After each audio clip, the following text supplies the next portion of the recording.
Hello students, welcome to Elena classes and wishing you all a very happy new year. আশা করি তোমরা জোর কদমে পড়াশোনা করছো কারণ সামনেই তোমাদের কিন্তু মাধ্যমিক পরীক্ষা। আজকে আমি উপস্থিত হয়েছি তোমাদের মাধ্যমিক 2025-এর কিছু লাস্ট মিনিট সাজেশন নিয়ে। দেখো এই ভিডিওটা দেখার আগে কিন্তু তোমাদের একটা ডিসক্লেমার দিয়ে রাখি, সাজেশন কিন্তু কখনো 100% মিলতে পারে না। সাজেশন ওরিয়েন্টেড পড়াশোনা করেও কিন্তু তুমি 100% মার্কস পেতে পারবে না। হ্যাঁ, একটা পার্সেন্টেজ অবধি তুমি পেতে পারো। তাই তোমরা যদি খুব ভালো করে গোটা বই গোটা সাবজেক্টটা পড়ে থাকো তাহলে কিন্তু তোমাদের সাজেশনের কোনো দরকারই নেই। আর তোমরা যারা এখনও একটু ভয় পাচ্ছ যে কীরকম পড়বে না পড়বে, তাহলে তাদের জন্য এই ভিডিওটা। দেখো আমরা চ্যাপ্টার ওয়াইজ কিন্তু সাজেশন দেবো। আর এখানে আরেকটা কথা বলে রাখি, এমসিকিউ অর্থাৎ বিভাগ ক আর বিভাগ খ অর্থাৎ আমাদের এসএকিউ শর্ট কোশ্চেন 1 নম্বরের প্রশ্ন এবং এমসিকিউ এর কিন্তু বাবু কোনো সাজেশান হয় না। এটা ছাড়া যে 2 নাম্বার এবং 3 নাম্বার এগুলোর একটু সাজেশান বা সম্ভাব্য বলা যেতে পারে যে এই টাইপগুলো আসতে পারে। তো আমরা বেসিক্যালি কি করব, 2 নাম্বার এবং 3 নাম্বারের কোশ্চেনগুলো দেখব যে কোনখান থেকে কোন পোর্শন থেকে আমাদের কিন্তু বেশি পড়বে। তোমরা পাশের স্ক্রিনে দেখো দেখতে পাচ্ছ সাজেশনটা, এবং এইটার পিডিএফটা আমাদের ডেসক্রিপশন বক্সে অথবা ফার্স্ট কমেন্টে তোমরা কিন্তু পেয়ে যাবে। তোমাদের দরকার হলে তোমরা সেটাকে ডাউনলোড করে নিতে পারো। চলো আর বেশি না বকে ডাইরেক্ট আমরা ঢুকে যাই পরিবেশের জন্য ভাবনা থেকে তোমরা কি পড়বে। দেখো পরিবেশের জন্য ভাবনা প্রথম যে চ্যাপ্টারটা আছে সেখান থেকে খুব ইম্পর্টেন্ট যেটা, সেটা হচ্ছে স্থিতিশীল উন্নয়নের জায়গাটা। অর্থাৎ স্থিতিশীল উন্নয়ন কি, স্থিতিশীল উন্নয়নের পদক্ষেপসমূহ তোমরা দেখতে পাচ্ছ, এবং স্থিতিশীল উন্নয়নের মূল লক্ষ্য এই জায়গাটা কিন্তু খুব ভালো করে করবে। এছাড়া আর কি করবে, মিথেন হাইড্রেট এই সম্পর্কে একটু ভালো করে পড়বে। মিথেন হাইড্রেটকে আগুনে বরফ বলা হয় কেন বা ফায়ার আইস বলা হয় কেন, এই জিনিসটা। আচ্ছা, অচিরাচরিত শক্তির ব্যবহার গুরুত্বপূর্ণ কেন, বা চিরাচরিত শক্তির থেকে অচিরাচরিত শক্তি ব্যবহার করলে কি সুবিধা হবে, এই জায়গাটা দেখবে। আর পাওয়ার অ্যালকোহল বা গ্যাস ওহল যেহেতু অচিরাচরিত শক্তির সঙ্গে কথা হচ্ছে সেটা দেখবে। আর একটা জীবাশ্ম জ্বালানির সমস্যা, এই জায়গাটা কিন্তু তোমাদের এবারে মাধ্যমিকের জন্য খুবই ইম্পর্টেন্ট পরিবেশের জন্য ভাবনা থেকে। চলো এবার আমরা পরিবেশের জন্য ভাবনা বাদ দিয়ে পরের চ্যাপ্টার অর্থাৎ গ্যাসের আচরণে ঢুকে যাব। দেখো গ্যাসের আচরণে কি পড়বে, গ্যাসের আচরণে যে দুটো সূত্র আছে আমাদের, যে চার্লসের সূত্র, বয়েলের সূত্র, অ্যাভোগাড্রোর সূত্র, সমন্বয় সূত্র, এই সূত্রগুলো কিন্তু তোমরা ছাড়বে না। এই সূত্রগুলো প্লাস গাণিতিক রূপ, সমন্বয় সূত্রে তো আর কোনো সূত্র নেই, এটা গাণিতিক রূপ, এই সূত্র সহ গাণিতিক রূপ কিন্তু তোমরা অবশ্যই দেখবে। এরপরে আর কি করবে, আদর্শ গ্যাস থেকে বাস্তব গ্যাসের বিচ্যুতির কারণ কি, এই জিনিসটা পড়বে। আর তোমাদের যে ইকুয়েশনগুলো আছে অর্থাৎ এই যে P1 V1 by T1, P1 V1 by T1 equal to P2 V2 by T2, এই যে ইকুয়েশনটা। তারপরে তোমার মনে করো PV equal to NRT, PV equal to NRT। এছাড়া তোমাদের PV ইজিক্যাল টু এই NRTরই আরেকটা রূপ W বাই MRT। এই জায়গা থেকে কিন্তু তোমাদের নিউমেরিক্স পড়বে, মানে অঙ্ক কিন্তু তোমাদের আসবেই গ্যারেন্টি, এবং এইগুলো কিন্তু এই ফর্মুলা বেসিসে কিন্তু তোমাদের অঙ্ক আসবে। আর কি করবে, আর অর্থাৎ সর্বজনীন যে গ্যাস ধ্রুবক আছে এই আরের জায়গাটা একটু ভালো করে দেখবে। আরের কি দেখবে না, আরের মাত্রা বিশ্লেষণ করে তার একক নির্ণয় বিভিন্ন পদ্ধতিতে, এই জায়গাটা কিন্তু তোমাদের এবারে গ্যাসের আচরণ থেকে ইম্পর্টেন্ট। তাহলে আশা করি তোমরা বুঝতে পেরেছো। তারপরের চ্যাপ্টারে আমরা যদি চলে আসি যে রাসায়নিক গণনা থেকে আমরা কি করব। দেখো রাসায়নিক গণনার কিন্তু সাজেশন দেওয়া খুব মুশকিল। তোমরা এতদিন ধরে সারা বছরে যা রাসায়নিক গণনা পুরোপুরি নিউমেরিক্স ওরিয়েন্টেড চ্যাপ্টার একটা, যার নিউমেরিক্স করেছো, যা অঙ্ক করেছো গাণিতিক প্রশ্ন, সেইগুলোই তোমরা ভালো করে প্র্যাকটিস করে দেবে। এখন নতুন করে আর কিছু করার দরকার নেই। যদি তোমরা করে থাকো এই চ্যাপ্টারটা তাহলে যা করেছো সেটাতেই হবে। আর যদি তোমরা এই 3 নাম্বারেরটায় রিস্ক নিতে চাইছো না তাহলে কিন্তু তোমরা এটাকে বাদই দিয়ে দেবে। তোমরা যা নিউমেরিক্স করেছো সব কিন্তু প্র্যাকটিস করতে হবে। চলো আমরা চলে আসি 4 নম্বর অধ্যায়ে অর্থাৎ তাপের ঘটনায় চলে আসি। দেখো তাপের ঘটনায় প্রথম যে জায়গাটা আমি বলবো সেটা হচ্ছে তরলের প্রসারণ গুণাঙ্ক, অর্থাৎ আপাত এবং প্রকৃত প্রসারণ গুণাঙ্ক, কেন প্রকৃত প্রসারণ গুণাঙ্ক নিজস্ব ধর্ম, এই জায়গাটা থেকে প্রশ্ন আসতে পারে। আচ্ছা, এছাড়া কি তাপ পরিবহন থেকে প্রশ্ন এবং তাপীয় প্রসারণ থেকে ছোট ছোট যে প্রশ্নগুলো আছে, অর্থাৎ যেমন কয়েকটা তোমাদের এখানে স্ক্রিনে দেখতে পাচ্ছ যে কেটলির হাতলে বেত জড়ানো থাকে কেন, রোদে রাখা লোহার চেয়ার ও কাঠের চেয়ারের মধ্যে কোনটি বেশি গরম হয় এবং কেন, রেল লাইনের মাঝখানে ফাঁকা রাখা হয় কেন, এই টাইপের যে কোশ্চেনগুলো আছে, এই তিনটেই যে আসবে এটা বলছি না, এই টাইপের যে কোশ্চেনগুলো আছে অর্থাৎ তাপীয় প্রসারণ এবং আমাদের তাপ পরিবহন থেকে যে ছোট ছোট প্রশ্নগুলো আছে এই ওরিয়েন্টেড কিন্তু তোমাদের প্রশ্ন আসতে পারে। এছাড়া আর কোনখানটা ইম্পর্টেন্ট, দেখো তাপ পরিবাহিতা কোন কোন বিষয়ের ওপর নির্ভর করে এবং কিভাবে নির্ভর করে তার রাশিমালা। এছাড়া কি তাপীয় রোধ, তাপীয় রোধের রাশিমালাও আসতে পারে এবং তাপ পরিবাহিতাঙ্ক, এই জায়গাটা কিন্তু ইম্পর্টেন্ট থাকছে তোমাদের। আর কি চার্লসের সূত্র থেকে গামা পি এর মান নির্ণয় আর আলফা বিটা গামার যে সম্পর্ক আছে সেখান থেকে ছোট ছোট তোমাদের গাণিতিক প্রশ্ন দিয়ে দিতে পারে, ইন দ্য সেন্স 1 নম্বরেও দিয়ে দিতে পারে। অর্থাৎ আলফা বিটা আর গামা এদের মধ্যে alpha equal to beta by 2 equal to gamma by 3, এই যে ইকুয়েশনটা এখান থেকে কিন্তু তোমাদের প্রশ্ন আসতে পারে। তো এই গেল তাপের ঘটনার সাজেশান। চলো এরপরে আমরা একটা খুব বড় চ্যাপ্টার আলোর সাজেশানে দেখি আলোতে আমরা কি করব। দেখো তোমাদের এবারে কিন্তু দর্পণ ও লেন্সের প্রতিবিম্ব গঠনের যে রেখচিত্রগুলো, ছবিগুলো আছে, চিত্রগুলো, সেই চিত্রগুলো কিন্তু ডাইরেক্ট আসতে পারে। অর্থাৎ বলতেই পারে যে একটা উত্তল লেন্সের সাহায্যে কিভাবে সৎ বিবর্ধিত এবং সমশীর্ষ প্রতিবিম্ব, অবশীর্ষ প্রতিবিম্ব আঁকবে বা অসৎ সমশীর্ষ বিবর্ধিত প্রতিবিম্ব গঠনের রেখচিত্র অঙ্কন করে দেখাও। অর্থাৎ যে ছবিগুলো আছে শুধু লেন্সের আসবে তা নয়, দর্পণেরও কিন্তু, অর্থাৎ দর্পণের ক্ষেত্রে হয়ে যাবে অবতল দর্পণ, উত্তল দর্পণ আসবে না, অবতল দর্পণ, এবং লেন্সের ক্ষেত্রে আমাদের উত্তল লেন্স। আচ্ছা, আর ইজিক্যাল টু 2f এর প্রমাণ, আমাদের গোলীয় দর্পণের যে আর ইজিক্যাল টু 2f এর প্রমাণ আছে এটা করবে। স্ল্যাব এবং প্রিজমের প্রমাণ, এটাও কিন্তু তোমাদের ইম্পর্টেন্ট। আর প্রিজমের যে সমীকরণটা আছে চ্যুতিকোণের, সেইখান থেকে কিন্তু তোমাকে ডাটা দিয়ে দিয়ে নিউমেরিক্সও আসতে পারে। হয়তো বললো প্রতিসালক কোণ দিয়ে দিল, আপাতন কোণ, প্রতিসরণ কোণ দিয়ে দিল তোমাকে 2 তল থেকে, তাহলে এর চ্যুতিকোণ কত হবে, অথবা যে কোনো 4টের মধ্যে যে কোনো 3টে দেবে, একটা তোমাকে বার করতে হবে, এটা আসতে পারে। আচ্ছা, লেন্সের অপসারী এবং অভিসারী ক্রিয়া, এই জায়গাটাও কিন্তু ইম্পর্টেন্ট, থিওরি বেস, যে প্রিজমের মতো ভেঙে ভেঙে লেন্সকে যেভাবে করা হয় সেই জিনিসটা।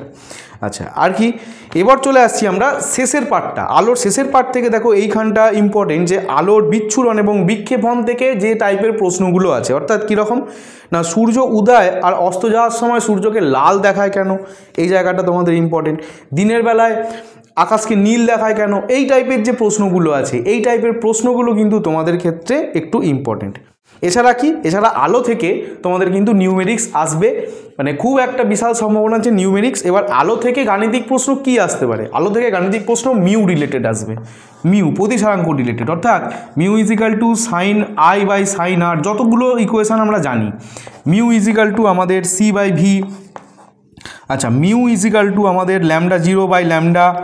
এছাড়া কি, যে A mu B equal to mu B by mu A, এই ইকুয়েশানগুলো থেকে কিন্তু আলোতে আমাদের কি আসবে, গাণিতিক প্রশ্ন কিন্তু আসার সম্ভাবনা আছে। আর চোখের ত্রুটি যেটা আছে, মায়োপিয়া আর হাইপারমেট্রোপিয়া, কোন ধরনের লেন্স পরবো, কিভাবে হয় ত্রুটিগুলো, এইগুলো কিন্তু আমাদের দেখে নেবে। এইগুলো আমাদের আলোর সাজেশান। দেখো আলোর চ্যাপ্টারটা একটু বড়, তাই সাজেশানটা একটু বড় হবে, কিছু করার নেই।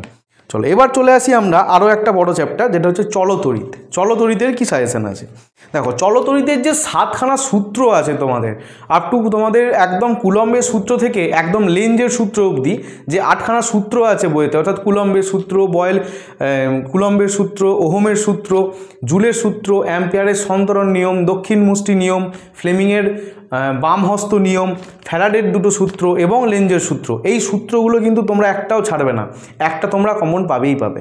সমস্ত 7টা সূত্র কিন্তু তোমরা মুখস্থ করে রাখবে। এছাড়া যদি আর ইম্পর্টেন্ট জায়গা হয়, বার্লো চক্র কিন্তু তোমাদের এবারে খুবই ইম্পর্টেন্ট, অর্থাৎ বার্লো চক্রের বেগের নির্ভরশীলতা, বেগের অভিমুখের নির্ভরশীলতা, বার্লো চক্রের কার্যকারিতা, এই জায়গাটা কিন্তু ইম্পর্টেন্ট। এবং এসি ও ডিসি, এই জায়গাটাও কিন্তু তোমরা ভালো করে পড়বে, অর্থাৎ ডিসি অপেক্ষা এসির ব্যবহারের সুবিধা কী, ডিসি অপেক্ষা এসি ব্যবহারের অসুবিধা কী, গৃহস্থালিতে এসি কেন বেশি ব্যবহার করা হয়, এসি এবং ডিসি কারেন্টের সোর্স কী আছে, এইগুলো কিন্তু আমাদের ইম্পর্টেন্ট এবারে। আর দেখো সমস্ত সূত্র থেকে গাণিতিক প্রশ্ন, একটা অঙ্ক কিন্তু আসতেই পারে, পাওয়ার, তোমার মনে করো V equal to I R, এটা তো আছেই। তারপরে আমাদের H equal to I square R T by J, এই জায়গাটা থেকে, জুলের সূত্র থেকে। এছাড়া আমাদের P equal to V I, P equal to V square by R, P equal to I square R, এছাড়া বিওটির অঙ্ক বিওটি এবং রোধের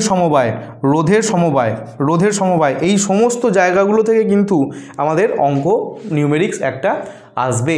তোমরা কিন্তু এই জায়গাগুলো দেখো অঙ্কের কোনো সাজেশান হয় না, অঙ্ক তোমরা যা করেছো এই সূত্রগুলো দিয়ে এইগুলোকে তোমরা ভালো করে প্র্যাকটিস করবে। আর কি রোধের সমবায় দেখো সমান্তরাল সমবায়ের তুল্য রোধের প্রমাণটা দিল, নির্ণয় করতে বললো, শ্রেণী সমবায়ের বললো, অথবা বললো তোমাকে যে সমান্তরাল সমবায়ে ব্যবহৃত সবথেকে ক্ষুদ্রতম রোধের থেকেও তুল্য রোধটা আরও ক্ষুদ্রতম হয় সেটা প্রমাণ করো। এটাও তোমাদের কিন্তু ইম্পর্টেন্ট। তাহলে এই গেল আমাদের চলতরিতের সাজেশান। তাহলে এর পরের চ্যাপ্টার আমরা চলে আসবো পরমাণুর নিউক্লিয়াস অর্থাৎ তেজস্ক্রিয়তার চ্যাপ্টারটা। এখান থেকে আমরা কি করব দেখো, প্রথমেই যেটা পড়বো আমরা সেটা হচ্ছে ভর ত্রুটি ও নিউক্লিয় শক্তি কী জিনিস, সেই জিনিসটা কিন্তু আমরা ভালো করে দেখবো এবং এদের মধ্যে কি রিলেশান আছে এটাও আমরা দেখব। আচ্ছা, আরেকটা যেটা হচ্ছে আলফা বিটা গামা তেজস্ক্রিয় রশ্মি, এইগুলো নির্গমনের ফলে কি সৃষ্ট হয়। অর্থাৎ মনে করো এরকম একটা মৌল আছে এক্স, জেড আর এম তোমাকে দিয়ে দেবে, এখান থেকে যদি দুটো আলফা কণা বেরিয়ে যায় তাহলে এখানে কি তৈরি হবে, এইভাবে আমাদেরকে লিখতে হবে। এরকম রূপান্তরীকরণ এইগুলো আমাদের কিন্তু দেবে। এছাড়া আমাদের নিউক্লিয় বিভাজন কাকে বলে উদাহরণসহ লেখো। এই জায়গাটা কিন্তু একটু ইম্পর্টেন্ট, নিউক্লিয় বিভাজন কাকে বলে ডাইরেক্ট আসতে পারে, কাকে বলে উদাহরণসহ লিখতে হবে। ইউরেনিয়াম দিয়ে যে বিক্রিয়াটা আছে ওটা শুদ্ধ আমরা লিখব।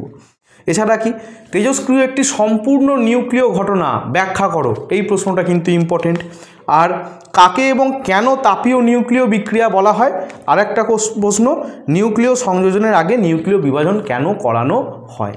এইগুলো কিন্তু আমরা পরমাণুর নিউক্লিয়াস থেকে করে নেব। তাহলে এই গেল আমাদের ফিজিক্স পার্টের এই হচ্ছে আমাদের সাজেশান, তোমরা এগুলোকে ভালো করে দেখে যেতে পারো। এরপর চলে আসি আমরা কেমিস্ট্রি পার্টে কী হবে না, পর্যায় সারণী দিয়ে আমরা শুরু করি। দেখো পর্যায় সারণীর যদি সাজেশান বলতে চাও তাহলে প্রথমেই যেটা বলবো যে হাইড্রোজেনকে মেন্ডেলিভ কেন দুষ্ট মৌল বলে আখ্যা দিয়েছিলেন, অথবা হাইড্রোজেনকে দুষ্ট মৌল বলা হয় কেন। এর সঙ্গে রিলেটেড আর একটা প্রশ্ন এরকমই, এটা না এসে এরকম আসতে পারে যে 1 নম্বর শ্রেণী এবং 17 নম্বর শ্রেণীর সাথে হাইড্রোজেনের সাদৃশ্য এবং বৈসাদৃশ্যগুলো লেখো, সিঙ্গেলও আসতে পারে। আচ্ছা, এরপরে কি না 1 নম্বর শ্রেণীর ধাতুগুলোকে ক্ষার ধাতু বলা হয় কেন, 2 নম্বর শ্রেণীর ধাতুগুলোকে ক্ষারীয় মৃত্তিকা ধাতু বলা হয় কেন। এছাড়া আরেকটা আসতে পারে যে মিসফিট পেয়ার কি জিনিস। আর মেন্ডেলিভের পর্যায় সূত্র অবশ্যই তোমরা পড়েছো, এটা পড়ে রাখবে। আর এখান থেকে কি হবে, যেটা সবথেকে বেশি ইম্পর্টেন্ট সেটা হচ্ছে যে বিভিন্ন পর্যায়গত যে ধর্মগুলো আছে সেইগুলোকে বিভিন্ন মৌল দিয়ে বলবে, সেটা পর্যায়গত থাকতে পারে শ্রেণীগত, ঊর্ধ্বক্রমে সাজাও বা নিম্নক্রমে সাজাও, মানে তড়িৎ ঋণাত্মকতার ঊর্ধ্বক্রমে সাজাও কয়েকটা মৌল দিয়ে, নিম্নক্রমে সাজাও পরমাণুর আকারের ঊর্ধ্বক্রমে সাজাও, এইভাবে কিন্তু আয়নাইজেশন শক্তির অধক্রমে সাজাও, এইভাবে কিন্তু প্রশ্নটা আসতে পারে। আর একটা টাইপ মানে মনে করো এ আর বি দুটো মৌল এরকম বলে দিল, মনে করো এ এর বললো 11 পরমাণু ক্রমাঙ্ক, বি এর 17, আর সি মনে করো আরেকটা দিল মনে করো 18। তাহলে এই তিনটে মৌলের মধ্যে কে পরস্পর সঙ্গে যুক্ত হয়ে একটা যৌগ গঠন করবে সেটা দেখাতে বলবে, আর যারা যুক্ত হয়ে যৌগ গঠন করবে তাদের সংকেতটা কি হবে সেটা নির্ণয় করতে বলবে। এই রকম টাইপের প্রশ্ন কিন্তু আমাদের পর্যায় সারণী থেকে আসবে। তাহলে আশা করি পর্যায় সারণী থেকে কি প্রশ্ন আসবে তোমরা বুঝতে পারলে। এবার চলে আসি আমরা রাসায়নিক বন্ধন চ্যাপ্টারে, অর্থাৎ সমযোজী এবং তড়িৎযোজী বন্ধন যে চ্যাপ্টারটা আছে সেখান থেকে। দেখো ওখানে কি ইম্পর্টেন্ট, দেখো এবারে একটা প্রশ্ন আমার মনে হচ্ছে খুবই ইম্পর্টেন্ট, সেটা হচ্ছে HCl উদ্বাহী কিন্তু NaCl অনুদ্বাহী কেন। আর কি করবে তোমরা, সমযোজী এবং তড়িৎযোজী তোমরা যে বই ফলো করো সেই বই ফলো করবে, কোনো অসুবিধা নেই। সমযোজী তড়িৎযোজী যে পার্থক্যটা আছে ধর্ম ওয়াইজ, মানে বিভিন্ন প্রপার্টি ওয়াইজ, মানে দাব্যতা হয়ে গেল, তড়িৎ পরিবাহিতা হয়ে গেল, এই জিনিসটা নিয়ে যে বিভিন্ন ইয়েতে যে পার্থক্যগুলো আছে সেইগুলো ভালো করে করবে। লুইস ডট, দেখো একটা লুইস ডট তোমাদের আসবেই, যে একটা মৌলের মানে একটা যৌগের বা মৌলের ইলেকট্রন বিন্যাস করে যেই লুইস ডটের মাধ্যমে বন্ধনটাকে দেখাতে হবে, লুইস ডট একটা আসবেই। এছাড়া কোসেলের ধারণা উদাহরণসহ ব্যাখ্যা করো, লুইসের মতবাদ উদাহরণসহ ব্যাখ্যা করো।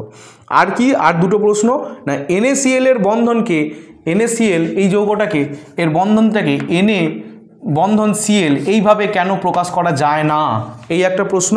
আর কি হবে না, তড়িৎযোজী কেলাসাকার পদার্থগুলির ক্ষেত্রে সংকেত ভর প্রযোজ্য কেন। তাহলে এই হলো আমাদের রাসায়নিক বন্ধন থেকে সাজেশান। এরপরে আমরা চলে আসি তড়িৎ প্রবাহ আর রাসায়নিক বিক্রিয়া অর্থাৎ আমাদের তড়িৎ বিশ্লেষণের যে চ্যাপ্টারটা আছে সেই চ্যাপ্টারটা সম্পর্কে। দেখো তড়িৎ বিশ্লেষণের সবথেকে ইম্পর্টেন্ট পোর্শন এবারে কিন্তু কপার সালফেট CuSO4 অর্থাৎ কপার তড়িৎদ্বার ব্যবহার করে কপার সালফেটের জলীয় দ্রবণের তড়িৎ বিশ্লেষণ এবং কপার সালফেটের জলীয় দ্রবণ ব্যবহার করে কপারের বিশুদ্ধীকরণ, এই দুটো জায়গা কিন্তু তোমাদের বিশাল ইম্পর্টেন্ট। এবারে এইখান রিলেটেড যা কোশ্চেন হয় তোমরা কিন্তু সব করে নেবে। কীরকম কোশ্চেন, একটা কোশ্চেন এখান থেকে বলি যে কপার পরিশোধনে বা CuSO4 তড়িৎ বিশ্লেষণে CuSO4 গাঢ়ত্ব ও বর্ণের পরিবর্তন হয় না কেন, এবং এর সঙ্গে রিলেটেড যে কোশ্চেনগুলো আছে অ্যানোড মাড কী, অ্যানোড মাডের গুরুত্ব কী, এগুলো তো আছেই। আচ্ছা, এর বাইরেও যদি পড়তে চাও কি পড়বে না, প্লাটিনাম তড়িৎদ্বার ব্যবহার করে জলের তড়িৎ বিশ্লেষণে ক্যাথোড বিক্রিয়া, অ্যানোড বিক্রিয়া, এইগুলো পড়বে। ক্যাথোডে এবং অ্যানোডে কোন গ্যাস তৈরি হয়, তাদের ভরের অনুপাত কত, আয়তনের অনুপাত কত, এগুলো তো শর্ট কোশ্চেন হয়ে গেল। আচ্ছা, আর কি অ্যালুমিনিয়াম নিষ্কাশনে তোমরা ক্যাথোড, অ্যানোড এবং তড়িৎ বিশ্লেষ্য হিসেবে কি ব্যবহার করা হয়, শুধু এইটুকু পোর্শন পড়ে নেবে। তাহলে এইটা হলো আমাদের তড়িৎ প্রবাহ ও রাসায়নিক বিক্রিয়া সাজেশান। এরপরে চলে আসি আমরা অজৈব রসায়ন, অর্থাৎ যে অ্যামোনিয়া, হাইড্রোজেন সালফাইড, নাইট্রোজেন এবং 3টে অ্যাসিডের শিল্প প্রস্তুতি আছে সেইখানগুলো থেকে আমরা আলোচনা করি। দেখো অ্যামোনিয়া NH3 থেকে কি কি পড়বে না, অ্যামোনিয়ার জলীয় দ্রবণের সঙ্গে ধাতব আয়নের জলীয় দ্রবণের বিক্রিয়ার যেগুলো আছে, অর্থাৎ মনে করো অ্যামোনিয়ার জলীয় দ্রবণ মানে NH4OH, এর সাথে মনে করো FeOH2, এই যে ধাতব আয়নের বিক্রিয়াগুলো আছে অর্থাৎ যেখানে কালারফুল অদক্ষেপ পড়ছে, এই কালারফুল অদক্ষেপ তোমরা যে বই ফলো করো সব বইতে আছে, দেখবে কোনোটা হলুদ বর্ণের অদক্ষেপ পড়ছে, কোনোটা সবুজ বর্ণের, কোনোটা সাদা জেলির মতো অদক্ষেপ পড়ছে, এইগুলো জায়গাটা কিন্তু খুব ইম্পর্টেন্ট। এইখান থেকে তোমাদের অ্যামোনিয়া থেকে কোশ্চেন আসবে। আর কি না, আরেকটা জায়গা যেটা হচ্ছে অ্যামোনিয়া এবং HCl, এই দুটো গ্যাসের বিক্রিয়ায় কি উৎপন্ন হচ্ছে, অর্থাৎ আমাদের NH3 আর HCl, এই দুটো গ্যাসের ফলে যে কঠিন পদার্থ NH4Cl, সাদা রঙের কঠিন পদার্থ উৎপন্ন হচ্ছে, অর্থাৎ দুটো গ্যাসের রিয়াকশানে একটা কঠিন পদার্থ উৎপন্ন হচ্ছে, এই জায়গাটাও কিন্তু আমাদের এবারে ইম্পর্টেন্ট। এছাড়া কি, এছাড়া আরেকটা জায়গা তোমরা করে রাখতে পারো অ্যামোনিয়া থেকে, যেটা হচ্ছে অ্যামোনিয়ার বিজারণ ধর্ম করে রাখতে পারো। তাহলে এই গেল মোটামুটি অ্যামোনিয়ার সাজেশান। এরপরে আমরা H2S নিয়ে আলোচনা করব, হাইড্রোজেন সালফাইড। দেখো হাইড্রোজেন সালফাইড থেকে কি না, পরীক্ষাগারে কিপ যন্ত্রের সাহায্যে H2S প্রস্তুতির কারণ কি, কেন করা হয় কিপ যন্ত্র ব্যবহার, এটা আসতে পারে। আচ্ছা, কালো অদক্ষেপণ বিক্রিয়া, H2S আমরা জানি যে অদক্ষেপণ বিক্রিয়া যার সাথেই করবে কী রঙের অদক্ষেপ তৈরি হয়, কালো রঙের অদক্ষেপ তৈরি হয়। এবার সেটা সিলভার নাইট্রেট হতে পারে, কপার সালফেট হতে পারে, লেড নাইট্রেট হতে পারে, যার সাথেই হোক, কিন্তু এর সাথে H2S বিক্রিয়া করে কী রঙের অদক্ষেপ ফেলবে এবং সেই অদক্ষেপের নাম এবং সংকেত বিক্রিয়া সমেত লিখতে হতে পারে। অর্থাৎ কালো অদক্ষেপণের যে বিক্রিয়াগুলো আছে H2S-এর, সেই জায়গাটা তোমরা ভালো করে পড়বে। আরেকটা কোশ্চেন এই অদক্ষেপণ বিক্রিয়ারই আরেকটা মানে সাব কোশ্চেন বলতে পারি, যে তৈলচিত্র বেশি দিন রাখলে কালো হয়ে যায় কেন, বা রূপোর কয়েন বা রূপোর জিনিস বেশি দিন পড়ে থাকলে কালো হয়ে যায় কেন, H2S থেকে এইটুকুই করবে। দেখো এরপরে আমরা চলে আসি নাইট্রোজেন থেকে আমরা কি করব না, পরীক্ষাগারে NaNO2-কে উত্তপ্ত করে সরাসরি নাইট্রোজেন উৎপন্ন করা হয় না কেন, এই কোশ্চেনটা। এছাড়া কি নাইট্রোলিম কি, আর নাইট্রোজেন রাসায়নিকভাবে কম সক্রিয় হওয়ার কারণ কি, নাইট্রোজেন থেকে তোমরা এইটুকুই করো, আশা করি তোমরা এখান থেকে পেয়ে যাবে। আর আমাদের HCl, H2SO4 আর HNO3 এই পার্ট থেকে কি করবে না, লাভ-ল্যাং পদ্ধতিতে HCl প্রস্তুতি ব্যাখ্যা, স্পর্শ পদ্ধতিতে H2SO4 প্রস্তুতি, একদম যে স্টেপগুলো আছে স্টেপ বাই স্টেপ করবে। এখান থেকে তোমরা হয়তো পুরো স্টেপটা না এলেও 2-3টে স্টেপ কিন্তু তোমাদের আসবে। আর অসওয়াল্ড পদ্ধতিতে HNO3 প্রস্তুতি, মানে এইগুলো তো তোমরা জানোই, এই পোর্শনটা যে এখান থেকেই পড়ে। অসওয়াল্ড পদ্ধতিতে HNO3 প্রস্তুতির বিভিন্ন ধাপগুলো কিন্তু তোমরা পড়ে রাখবে। তাহলে এই হলো টোটাল আমাদের অজৈব রসায়ন, অর্থাৎ পরীক্ষাগারে অজৈব রসায়নের প্রস্তুতি এবং তাদের রাসায়নিক ধর্ম থেকে সাজেশন। এরপরে আমরা চলে আসি তার পরের চ্যাপ্টার, এটা হচ্ছে আমাদের ধাতুবিদ্যা। দেখো ধাতুবিদ্যা থেকে কি হবে, ধাতুবিদ্যা ধাতুর সক্রিয়তা শ্রেণী যেটা আছে, সেই সক্রিয়তা শ্রেণী থেকে কিন্তু প্রশ্ন আসবে। কেমন দেখো, মানে মনে করো এই রকম একটা প্রশ্ন আছে, দেখবে তোমাদের যে কপার সালফেটের দ্রবণে জিঙ্ক বা লোহার টুকরো ফেললে কি হবে, সমীকরণ সহ ব্যাখ্যা করো। অর্থাৎ কপার সালফেটের দ্রবণ, নীল রঙের দ্রবণ যে বর্ণহীন হয়ে যাবে এবং লাল রঙের তামা পড়ে থাকবে নিচে, অদক্ষিপ্ত হবে, এই যে জিনিসটা কেন হবে না, এরা কপারের ওপরে আছে সক্রিয়তা শ্রেণীতে, সেই কারণে প্রতিস্থাপিত করে দেবে। এই টাইপের কোশ্চেনগুলো কিন্তু আসবে। এছাড়া কি বলছে, তড়িৎ ধনাত্মক যে ধাতুগুলো আছে অর্থাৎ সোডিয়াম, ম্যাগনেসিয়াম, এই ধাতুগুলোকে কার্বন বিজারণ পদ্ধতিতে নিষ্কাশন করা যায় না কেন, কি প্রবলেম হবে গেলে। আর পারদ সংকর বা অ্যামালগাম এই জায়গাটা কিন্তু তোমরা পড়ে রাখবে যে সংকর ধাতুর একটা উপাদান হলে সেটাকে পারদ সংকর বলা হয়, পারদ হলে। আচ্ছা, এছাড়া কি লোহায় মরছে, অ্যানোড বিক্রিয়া, ক্যাথোড বিক্রিয়া, এই জায়গাটা দেখে রাখবে। আর আরেকটা কোশ্চেন আমার মনে হচ্ছে এটা যে অ্যালুমিনিয়ামে মোড়া পাত্রে রাখা চাটনি খাওয়া উচিত নয় কেন। আর তোমরা কি করবে এই চ্যাপ্টার থেকে আকরিকের নাম এবং সংকেত এই জায়গাটা কিন্তু মুখস্থ করে রাখবে। লোহা আছে, অ্যালুমিনিয়াম আছে, জিঙ্ক আছে, কপার আছে, এদের অ্যাটলিস্ট দুটো করে আকরিকের নাম এবং তার সঙ্গে সংকেত মনে রাখবে। আর যে সংকর ধাতুগুলো আছে, সংকর ধাতুর যে উপাদান ধাতুগুলো আছে সেগুলোর কিন্তু মনে রাখতে হবে এবং সংকর ধাতুগুলোর ব্যবহার আমাদের পড়ে রাখতে হবে। আর কি শতবিজারণ পদ্ধতির এইরূপ নামকরণ কারণ কি, অর্থাৎ শতবিজারণ পদ্ধতিকে শতবিজারণ কেন বলা হয় এর জাস্টিফাই করো, এই টাইপের একটা কোশ্চেন আসতে পারে। এবার এইগুলো হলে লাস্ট তোমরা করে রাখবে থার্মিট পদ্ধতিটাও একটু দেখে নেবে। তাহলে এই হলো আমাদের ধাতুবিদ্যার সাজেশান। এরপর আমরা চলে আসি একদম লাস্ট চ্যাপ্টার জৈব রসায়ন থেকে। দেখো জৈব রসায়ন থেকে কি করবে, যে সমবয়বতা, গঠনগত এবং কার্যকরী মূলক গঠিত সমবয়বতা আগের বছর পড়েছিল জানি, কিন্তু কোশ্চেন যদি রিপিট করে দেয় তোমরা কিন্তু এই জায়গাটা ভুল করো না। সমবয়বতা থেকে কোশ্চেন করো মানে C3H8O এই আণবিক সংকেত বিশিষ্ট দুটো মৌলের নাম এবং সংকেত লেখো, এটা কিন্তু তোমরা আবার করবে।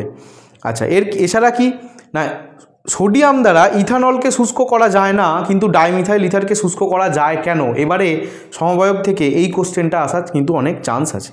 এছাড়া আর কি করবে, ইথিলিনের পলিমারাইজেশন যে বিক্রিয়াটা আছে সেটা কিভাবে হচ্ছে সেটা করে রাখবে।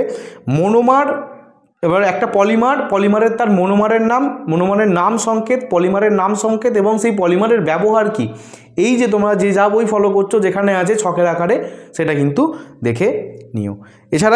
এছাড়া আমাদের যে জৈব ভঙ্গুর আর জৈব অভঙ্গুর পলিমার আছে এই জায়গাটা দেখো, যে জৈব অভঙ্গুর পলিমার কেন পরিবেশের পক্ষে খুবই ভালো, এইরকম টাইপের কোশ্চেন আসতে পারে। এছাড়া কি অ্যাসিটিক অ্যাসিড আর ইথানলের বিক্রিয়া, অর্থাৎ যেখানে ওই মিষ্টি পাকা ফলের গন্ধযুক্ত এস্টার তৈরি হয় সে জায়গাটা।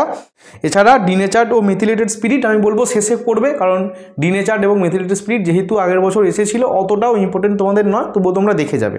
আর আইইউপ্যাক নামকরণ কিন্তু আসবেই, আগের বছর এলো, এবছর কিন্তু শর্ট কোশ্চেনেও আসবে, তো আইইউপ্যাক নামকরণ তোমরা কিন্তু ভালো করে যাবে। এইবার বলি, এইগুলো তো গেল মানে অন্য জিনিস। আর জৈব রসায়নে কী হবে, রূপান্তরীকরণ আসবে। রূপান্তরীকরণের কিন্তু সেভাবে কোনো সাজেশান হয় না, তোমরা গোটা বইয়েতে যা পড়বে সেখান থেকে কিন্তু টোটাল রূপান্তরীকরণ আসবে। তাও আমি একটু বলে দিই কীভাবে আসবে না, ইথাইল অ্যালকোহল থেকে ইথিন, অর্থাৎ মনে করো এই টাইপের C2H5OH, এখান থেকে আমরা CH2 ডবল বন্ড CH2 এই টাইপের কী করে যাব।